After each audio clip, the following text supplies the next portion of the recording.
یقین کے ساتھ کہتا ہوں کہ اس رجیم چینج کے اندر آج نہیں تو کل، کل نہیں تو پرسوں آپ کو پتہ لگے گا کہ اسرائیل کا کیا کردار تھا۔ مجھ سے پوچھا جاتا ہے، میں آغا جی کے بہاف پہ کہہ سکتا ہوں، میرے سے محبت کرتے ہیں، ہم سے پوچھتے ہیں کہ آپ عمران خان کے ساتھ کیوں؟ بھئی ہمارے ڈفرنس ہو سکتے ہیں آن سرٹن ایشوز، لیکن ہم اس لیے ساتھ ہیں کہ اس نے قرآن پاک کی تعلیم کو لازمی قرار دیا، نہ صرف پرائیویٹ سیکٹر میں لازمی قرار دیا بلکہ پبلک گورنمنٹ سیکٹر کے اندر بھی لازمی قرار دیا۔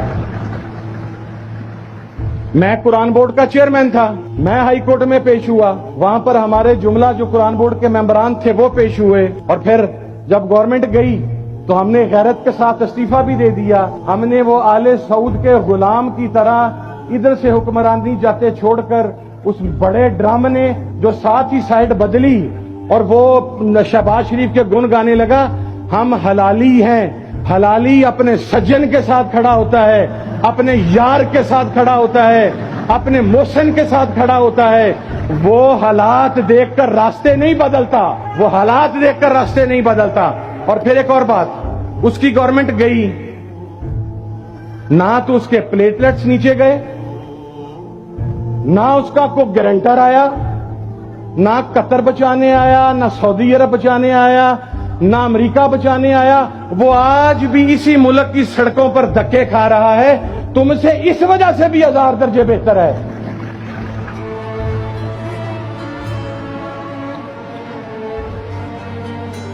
اور میں آپ کو ایک اور بات بتاؤں، اس نے عمران خان چنگا ہو وہ ماڑا ہو، اس نے کہا میں اسرائیل کو نہیں مانوں گا، ہم اس کے ساتھ ہیں، اس لیے کہ آپ میں عیب ہو سکتے ہیں، آپ میں کوتاہیاں ہو سکتی ہیں، اور فقہ کے مطابق تو نبی اور پیغمبر کے علاوہ جو ہمارے اہل سنت کے اندر عقیدہ ہے، ہر آدمی سے گناہ ثابت ہے، وہ بھی اس نے بھی غلطیاں کی ہوں گی، کی ہیں، ہم مانتے ہیں، لیکن کم از کم تم جیسے بے شرموں سے، بے حیاؤں سے وہ 1000 درجے بہتر ہے۔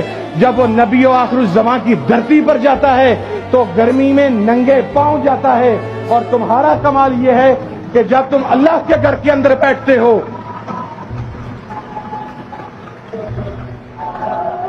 جب تم اللہ کے گھر، اچھا مجھے یہ کہا گیا کہ جی آپ نے وہ نواز شریف کے ڈاکومنٹ کی بات کیسے کی؟ میرے پاس وہ ڈرافٹ موجود ہے جس میں یہ حرم شریف میں بیٹھ کے کہتا تھا کہ میں نے کوئی ایگریمنٹ نہیں کیا جی، مجھے تو زبردستی نکال دیا گیا جی۔ راجہ صاحب فرمائیں، میں وہ فائلڈ نمبر ڈاکومنٹ مجھے یہاں سے فیصل آباد سے منگوانے میں، وہ واٹس ایپ ہونے میں آدھا گھنٹہ لگے گا، میں سیشن ختم ہونے سے پہلے وہ فائلڈ ڈاکومنٹ آپ کے سامنے لے آتا ہوں، پھر اس کے بعد اگر چلو بھر پانی نہ ملے تو پھر اس کا فیصلہ خود آپ کریں۔ جب اس ملک کو باری عجب مذاق ہے، اور اسلامو فوبیا کے حوالہ سے جو کردار اس بندے نے پلے کیا وہ پاکستان میں آج تک کوئی نہیں پلے کر سکا۔ ان یزیدیوں کے منہ سے تو ابھی تک یہ نہیں نکل سکا کہ ہم اسرائیل سے تعلقات نہیں رکھیں گے۔ مجھے کوئی ایک سٹیٹمنٹ دے نواز شریف کی، مجھے کوئی ایک سٹیٹمنٹ دے آصف علی زرداری کی، مجھے کوئی ایک سٹیٹمنٹ دے اس ڈیزل کے پرمٹ ہولڈر کی جو مذہبی طبقے کے نام کے اوپر ایک کلنک کا ٹیکا ہے، جو مذہب کے نام پر سیاست کرتا ہے، جو مسلک کے نام پر سیاست کرتا ہے۔ کوئی ایک ویڈیو دے جس میں اس نے کہا ہو کہ ہم اسرائیل کو تسلیم نہیں کرتے۔ سیرت النبی صلی اللہ علیہ وسلم کا چیپٹر 5ویں کلاس سے لے کے ماسٹرز تک کمپلسری قرار دیا۔ وہ جو پنجاب کا آج کل ایک نومولود وزیر داخلہ آیا ہے، اس نے آ کر 6 سے 9ویں تک رہنے دیا، اور 9ویں سے لے کر 16ویں تک ماسٹرز تک اس چیپٹر کو جو نبی پاک صلی اللہ علیہ وسلم کی سیرت سے متعلق ہے اسے ختم کر دیا۔ مجھے بتاؤ ہم کن گراؤنڈز پر ان کا ساتھ دیں؟ ملک انہوں نے لوٹ لیا، ملک کے پلے انہوں نے کچھ نہیں چھوڑا، یا تو یہ جاتی عمرہ بیٹھیں گے، یا یہ پرائم منسٹر ہاؤس بیٹھیں گے، اور پھر تیسرا ٹھکانہ ہے کہ یہ انگلستان بیٹھیں گے۔ اور میں یہ بھی بات عرض کرنا چاہتا ہوں، جو انہیں اس ملک سے بھاگنے دیتا ہے، ہمارا ان سے بھی سوال ہے کہ اس ڈاکو کو کیوں جانے دیتے ہیں، اس قاتل کو کیوں جانے دیتے ہیں؟ ہمارے بارے میں کوئی چیز ہے آپ آج بتلائیں, آپ صرف بتائیں گے, عدالت میں ہم خود آئیں گے. ثابت ہو گئی, سرعام پھانسی کے پھندے پر لٹکا دیجئے گا کہ اگر کوئی کرپشن کی ہو, اگر کوئی دو نمبری کی ہو, اگر پاکستان سے غداری کی ہو. لیکن پھر کیا وجہ ہے کہ جو پاکستان سے غداری کرتے ہیں وہ بڑا سیفلی اس ملک سے چلے بھی جاتے ہیں, پھر یہاں پر بیٹھ کر باتیں بھی کرتے ہیں. اور ابھی لاسٹ چیز, ہم کہتے تھے کہ جناب ہم آپ کے دوست ہیں, اس لیے نہیں کہ ہمارے مفادات ہیں. مفادات ہوتے تو پچھلے 10 سال سے اپوزیشن میں بیٹھی ہوتی مجلس وحدت مسلمین یا سنی اتحاد کونسل. ہم آپ سے کہتے تھے کہ ہم آپ کے دوست ہیں اس لیے کہ ہم آپ کو پاکستان کا محافظ, نظریہ پاکستان کا محافظ سمجھتے ہیں. آپ ہیں, لیکن آپ اپنے دوستوں کو لوز نہ کریں. ابھی جوید لطیف نے بیان دیا ہے کہ پہلے اسٹیبلشمنٹ ہم سے معافی مانگے, اس کے بعد بات کریں گے. تو جناب والا اب آپ مجھے بتائیں کہ آپ کہاں پر کھڑے ہیں. آپ نے دوست بھی کھو دیے, اور جو دشمن تھے جن کو آپ نے عارضی طور پر اپنا دوست بنایا تھا, ان کے اندر کا بغض تو نکل آیا, ان کے اندر کی نفرت تو نکل آئی. کیا اس نواز شریف نے ہمارے جرنیلز کے نام نہیں لیے؟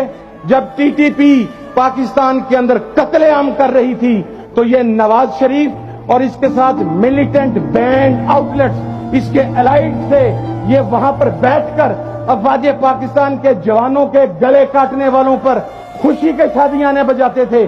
یہ ملا عمر سے کون ملا جا کر, اسامہ بن لادن سے کون ملا جا کر, جس کو پوری دنیا دہشت گرد کہتی ہے, اس کا پیسہ اس نواز شریف نے لیا, ہم نے نہیں لیا. اس کا پیسہ کسی اور نے نہیں لیا.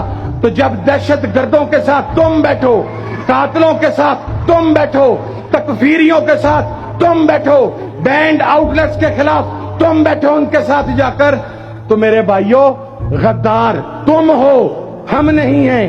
اگر ہم غدار ہیں تو غداری میں پھر ہمیں پھانسی کے پھندے پر چڑھاؤ. ہم نے انگلستان نہیں جانا, ہمیں ہماری غداری بتاؤ, ہم عدالت آئیں گے. ہمیں کوٹ لکھپت بتاؤ, ہم وہاں آئیں گے. ہمیں اڈیالہ بتاؤ, ہم وہاں آئیں گے. ہم ریزسٹ نہیں کریں گے, اس ملک کے لیے قربانی دیں گے, جان دیں گے. لیکن جو علل اعلان پاکستان سے غداری کر چکے, ان کی مزید سپورٹ کی گنجائش باقی نہیں ہے. یہ وہ امریکہ کے دلال ہیں جنہوں نے اس پاکستان کو تباہ کیا ہے. میں آغا جی کا ایک مرتبہ پھر آخر میں تہ دل سے شکریہ ادا کرتا ہوں. مجھے اضافی ٹائم مل گیا, لیکن یہ جو میں نعرہ لگانا ہے یہ وایا رانا ثناء اللہ, آپ نے اسپیشلی جنگ پہنچانا. یہ میری آپ سے ریکویسٹ ہے, پتہ لگ جاتا ہے چونکہ وہاں کا ایک لوٹا ایم پی اے جو 3 سال 3.5 سال عثمان بزدار سے فائدے اٹھاتا رہا. اور کمال چیک کیجئے, ظالم کہہ رہے ہیں راہ حق پارٹی. اس سے بڑا گھنونا مذاق اور کیا ہو سکتا ہے, اس سے بڑا ظلم کیا ہو سکتا ہے. نعرہ میں لگاؤں گا, اور یہ چونکہ بجنا ثناء اللہ کے سینے پر ہے, لیکن اس کے سینے پہ تو ہم ویسے ہی مار لیں گے. اس کے ذریعے ہم نے یہ تکفیریوں اور بینڈ آؤٹ لیٹس کے گھر یہ نعرہ پہنچانا ہے. نعرہ تکبیر, نعرہ